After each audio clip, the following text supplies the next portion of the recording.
Power can change a nation. Food can change a man. Every Chinese leader had a favorite meal hiding behind closed doors. Some were simple, some were strange, some were pure comfort. Today, we're opening the kitchen doors of history and finding out what China's most powerful figures were really craving while running an empire. Sun Yat-sen lived a life on the move, always traveling, always speaking, always planning the next step.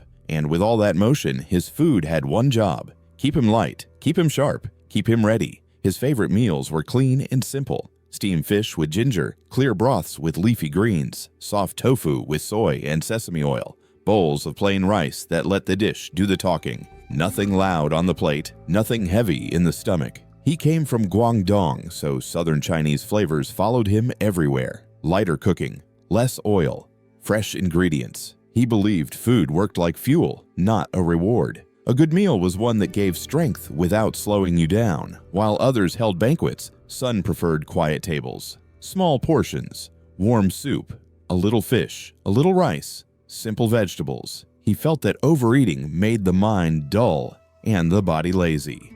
And he didn't have time for either. One dish he especially loved was steamed fish with scallions. Clean flavor. No mess, no hiding, just freshness. The kind of dish that tasted like the sea without trying too hard. He also liked congee in the morning. Warm, plain, easy, perfect for long days ahead. During trips abroad, he avoided rich Western meals. Meat-heavy plates annoyed him. Cream sauces bored him. He searched for Chinese food wherever he went. Rice over bread, tea over wine, soup over steak. Tea mattered a lot to him. He drank it constantly. Green tea, light tea, nothing bitter. It kept him alert during long meetings and endless speeches. Some of his closest friends even joked that you could measure his stress by how often he refilled his cup. He also had one soft spot: Cantonese dim sum, small dishes, big comfort, steamed buns, dumplings, little bites that felt like home. Even while building a nation, he still wanted the food from his childhood. Unlike later leaders, he never built an image around food. No famous feast, no legendary dish. His style was quiet like his eating, but that made him different. He did not use luxury to impress. He used simplicity to stay focused. There's a story about him skipping grand dinners just to have rice and soup in his room. No guests, no noise, just steam rising from a bowl and a mind planning history. For Sun Yat-sen, food was never about showing off. It was about staying alive, staying clear, and staying ready for tomorrow. Clean meals, clear thinking, and that quiet style of eating followed him through every uprising, every meeting, every dream of a new China. Next ruler coming up, different goals, different plate. Yuan Shikai entered the spotlight in 1912, right when China was cracking at the seams. The Qing dynasty had fallen. The republic was newborn, and Yuan stepped in as president with an appetite that matched his ambition. This man did not eat small. He ruled from Beijing and dined like the capital itself belonged to him. His kitchens were legendary. His chefs came from all over northern China: Shandong cooks, Henan specialists, palace-style masters who knew how to turn food into theater. Yuan loved rich northern meals, fatty meats, heavy sauces, thick soups, big plates. His favorite comfort dish is said to be braised pork belly, glossy, slow-cooked, falling apart at the touch of chopsticks, the kind of dish that sits heavy and warm in your stomach for hours. Every morning in the presidential residence, breakfast looked like a banquet. Steamed buns stuffed with pork, beef in dark soy sauce, bowls of millet porridge, fried dough sticks still hot from oil. Yuan ate like a man who expected power to last forever. By December 1915, he had new plans. He crowned himself emperor, a throne, a title, and even bigger meals. Imperial-style dishes flooded his table: shark fin soup, bird's nest stew, luxuries pulled from distant provinces just to impress guests. He wanted food to send a message: I am no ordinary president. I am emperor. And nowhere did that show more than in Beijing's inner halls. His dinner parties stretched for hours. Courses kept coming: fish from the coast, lamb from the north, rare mushrooms from Yunnan. The empire on a plate. But Yuan also loved one strange favorite: directly boiled mutton with vinegar and garlic. No fancy garnish, no presentation, Just hot meat, sharp sauce, strong flavor, old school northern style, the taste of power in one bite. His relationship with food mirrored his reign. Bold, excessive, hungry for more. Then came March 1916. The empire collapsed faster than it was built. Provinces rebelled. Allies vanished. His crown became a target instead of a prize. His table changed after that. The feasts shrank. The guests stopped coming. But Yuan still ate heavy, still ordered meat, still drank strong tea with every meal. It was comfort now, not celebration. By June 6, 1916, Yuan Shikai was dead. Kidney failure. The emperor with a full table left behind an empty throne. Some say his diets never slowed. Even in illness, he asked for meat. His final days smelled like broth and boiled lamb. Power rose around his plate, and power ended there too. Next leader coming. New era, new cravings. Chiang Kai-shek took power with a soldier's discipline, and his meals followed the same rules. No chaos, no waste, no distractions. When he rose through the ranks in the 1920s, especially after the Northern Expedition of 1926, food became part of his daily routine, not a luxury. By April 12, 1927, after seizing control of Shanghai, Chiang settled into leadership life, and his eating habits solidified. Breakfast was light and early. Rice porridge, pickled vegetables, sometimes a soft-boiled egg. He believed a heavy morning meal slowed the body and weakened focus. He preferred food from Zhejiang province, his home region. Clean flavors, light oil, modest seasoning. Nothing too sweet, nothing too salty. Steamed river fish, braised bamboo shoots, tofu simmered with mushrooms. A meal was supposed to restore order inside the body. Once he established the capital in Nanjing in 1927, his presidential residence had strict kitchen rules. Chefs were told to avoid grease and reduce meat. Too much indulgence bothered him. A leader eating luxury while soldiers starved was a disgrace in his eyes. He drank green tea daily. It was always beside him during meetings with generals and foreign diplomats. Tea was his signal to keep the mind quiet and the will steady. No smoking, no alcohol. Discipline ruled his table. In the 1930s, as war with Japan loomed closer, his meals became even simpler. Rice, vegetables, a little fish, tofu, occasionally chicken soup when exhausted. He avoided beef and pork most of the time. Heavy meats felt wrong during wartime. When the government moved to Chongqing in 1938, bombings shook the city nightly. Even then, Chiang refused luxury. Underground kitchens prepared plain food, bowls of rice, pickled radish, hot soup. The leader ate what the city ate. Madame Chiang tried to introduce Western dishes, omelets, bread, butter. He tolerated them, but rarely chose them. Chinese flavors pulled him back every time. Rice ruled above all. There's a story from his time on Taiwan after 1949. A banquet was prepared in his honor. Large table, fancy dishes, foreign guests waiting. Chiang took a single look and asked for congee and greens instead. Awkward silence followed. He ate his simple meal while golden dishes cooled behind him. For him, food was about survival and control, not pleasure, not display. Every bite reflected the soldier who never stood down, a ruler who ate like a monk while leading like a general. Next leader is coming. Different style, different fire. Mao Zedong ruled a nation and ate like a man from the countryside who never forgot hunger. Born in 1893 in Shaoshan, Hunan province, his taste never left the fields and smoky kitchens of his youth. Spicy food, oily food, loud flavors that hit hard and stayed longer. So what did China's most powerful man crave? Red braised pork, thick slices, dark sauce, glossy fat, sweet and salty at the same time. It tasted like childhood. It reminded him where he came from. Hunan cooking followed him into every government building and guarded compound. After 1949, when Beijing became the capital of the new China, Mao lived behind red walls while the country entered a storm. His meals, though, remained rich. Fish, pork, chili peppers, garlic, fried dishes that glistened. Then came 1958. The start of the Great Leap Forward. Steel furnaces appeared in villages. Crops failed. Food vanished. Between 1959 and 1961, the Great Famine swept China. Tens of millions starved. Families boiled grass, bark, dirt, and Mao. He still ate. Sources later revealed that during the famine, fresh food was flown into Beijing from distant regions. Special supply lines fed the inner circle at Zhongnanhai while villages collapsed under hunger. Did he know? Yes.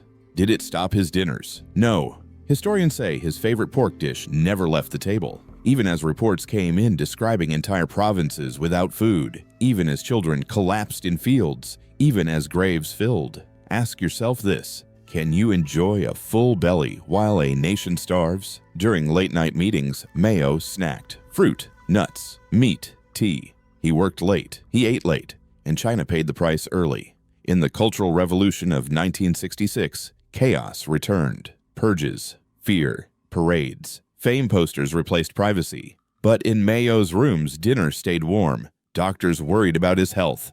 Too much fat, too much meat. He ignored them. He believed in indulgence. Life was short.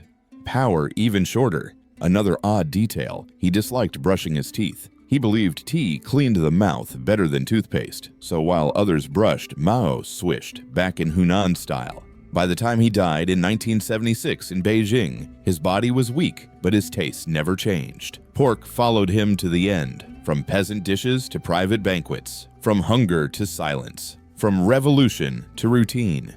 History remembers the speeches, but the table tells its own story. Next leader coming.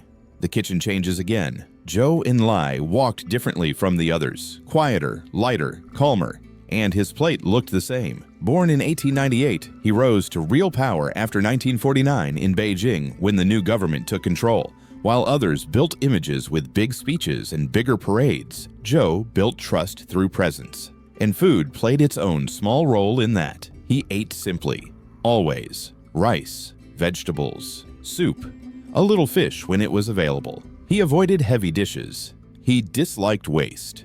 He once said that a leader who ate too well had no right to talk about sacrifice. During the Great Leap Forward in 1958, everything changed. Steel furnaces replaced farms. Crops vanished. Families starved. Then came the Great Famine from 1959 to 1961. Villages emptied, roads filled with desperate travelers. Children collapsed in fields. Zhou was in Beijing the entire time, and yet his meals stayed modest, even inside Zhongnanhai. No oily feasts, no excess. Witnesses said he kept a plain table on purpose. He wanted his staff to see restraint. He wanted visiting officials to feel uneasy if they asked for too much. He visited disaster zones personally. In Anhui in 1960, he walked through starving neighborhoods. He sat with locals. He inspected kitchens. He listened. And then he returned to Beijing and quietly cut back state dining budgets. But here's the question.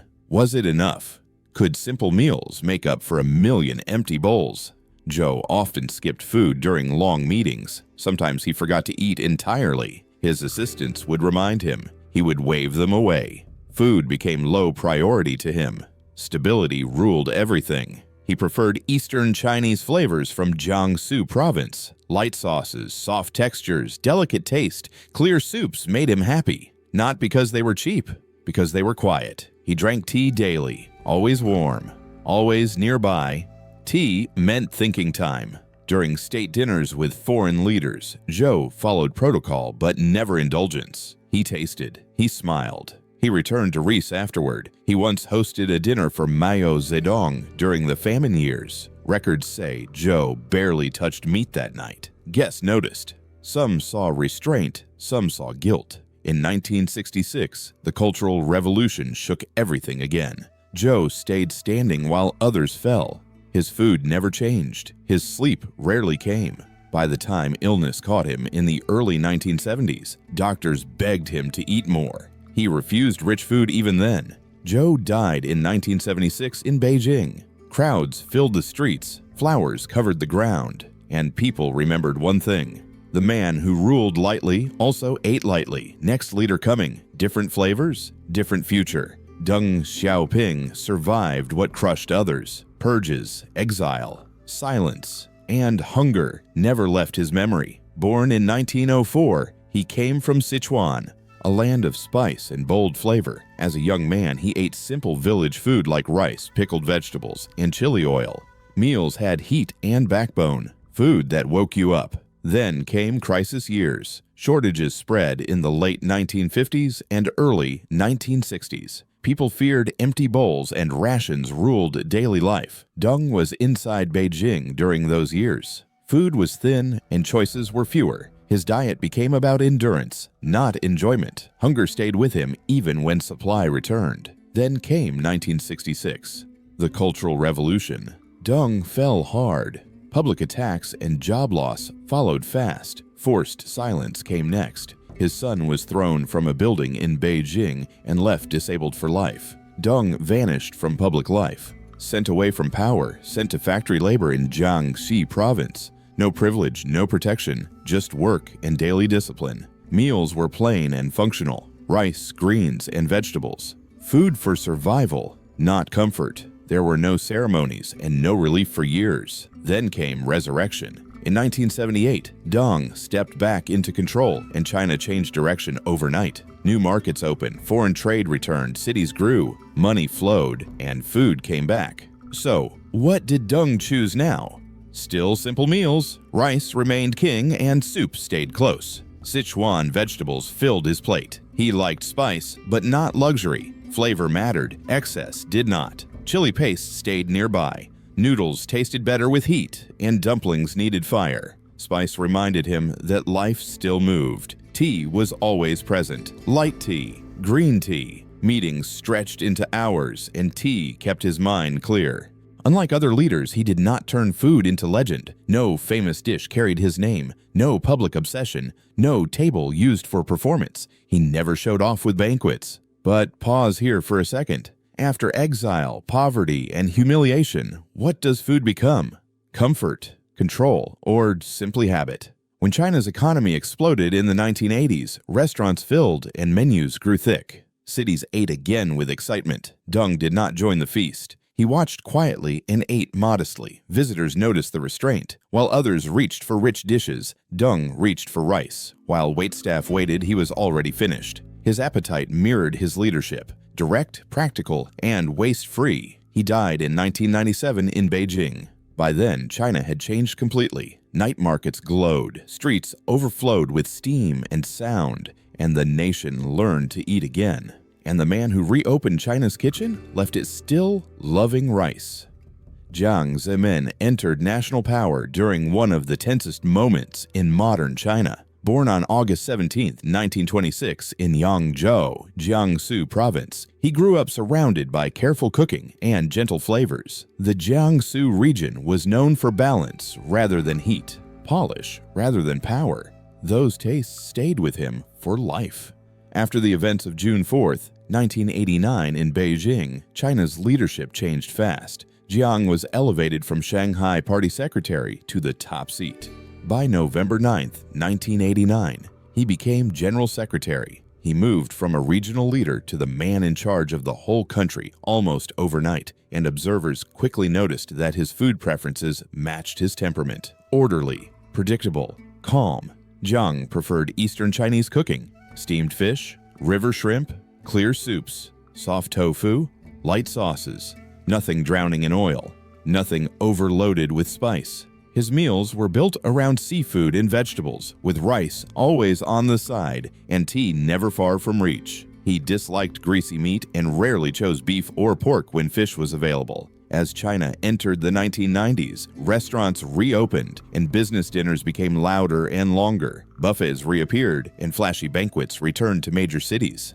Jiang attended those events and played the role, but his private meals remained restrained. He enjoyed dining with guests, but leaned towards smaller portions and quieter flavor. For him, dinner felt like background noise to conversation, not the main event. The contrast was clear on July 1, 1997, the night Hong Kong returned to China. Cameras followed every movement. The future of the city was being sealed while history watched. But behind closed doors, Jiang chose familiar food. No experiments, no foreign cravings, just familiar Chinese comfort on a night meant to impress the world. 3 years later in 1999, Macau followed. Again, ceremony outside. simplicity inside.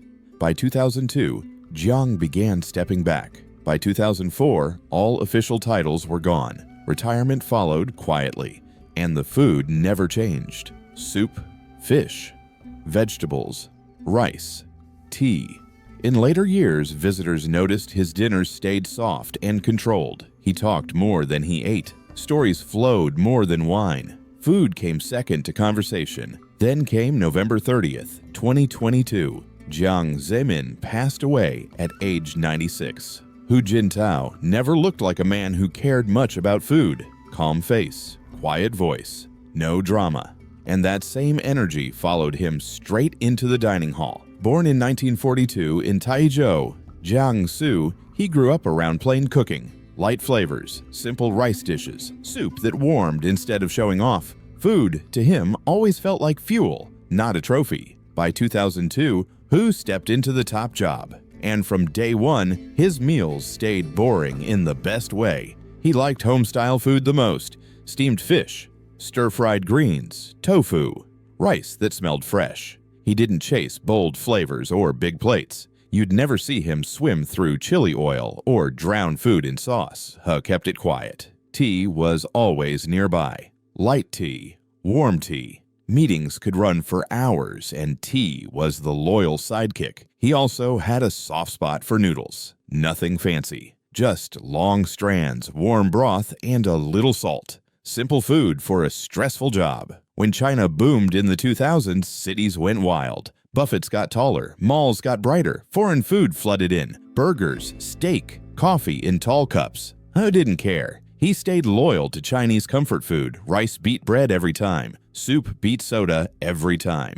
State dinners happened, of course, but He never dressed his plate for the cameras. He ate like a man who didn't want attention following his chopsticks. Here's something funny. Staff members used to say who finished eating first at big dinners. While others chatted and picked at dishes, he'd already stand up and move on. Food done. Back to work. He also disliked waste. If something was left untouched, he noticed. And when you're eating with the president, that kind of thing makes you nervous. Who liked fish more than pork? Greens more than oil? Tea more than anything bubbly? And sweets? Almost none. No candy obsession, no cake stories. Dessert felt optional. Ask yourself this: when you run a nation of over 1 billion people, does food even matter? Or is it just something to get out of the way? Treated meals like pit stops. Necessary. Quick. Unemotional. By 2012, he stepped down. Quiet exit. No parade. No big drama, the same way he ate. When he left office, China was louder, richer, hungrier for flavor, and now the next leader is coming.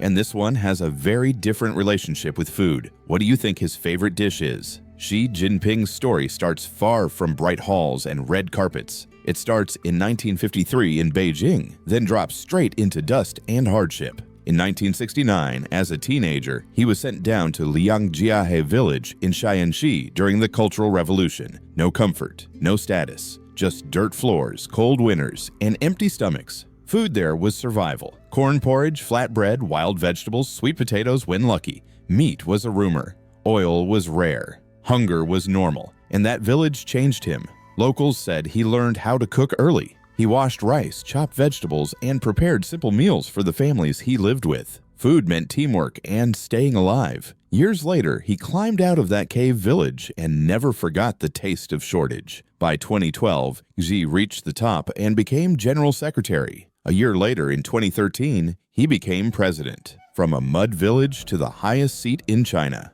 So what does a man like that eat? Still simple. Xi prefers home-style Chinese food, braised pork, steamed fish, and dumplings. Dishes that felt familiar, not fancy. He is especially known for enjoying northern-style meals like noodles, pancakes, and soup. He also loves steamed buns. Yes, really. In December 2013, cameras followed him to a small shop in Beijing where he stood in line and ordered buns just like everyone else. No banquet, no silver plate, just baozi and soup. The internet exploded. A president eating street food. People rushed to that shop the next day. Buns sold out. History through dough. Xi also avoids waste. In 2013, he launched a campaign against extravagant dining. Cleaning plates became a symbol. Excess became an embarrassment. If a dish is too big, he hates it. If food gets thrown away, he notices.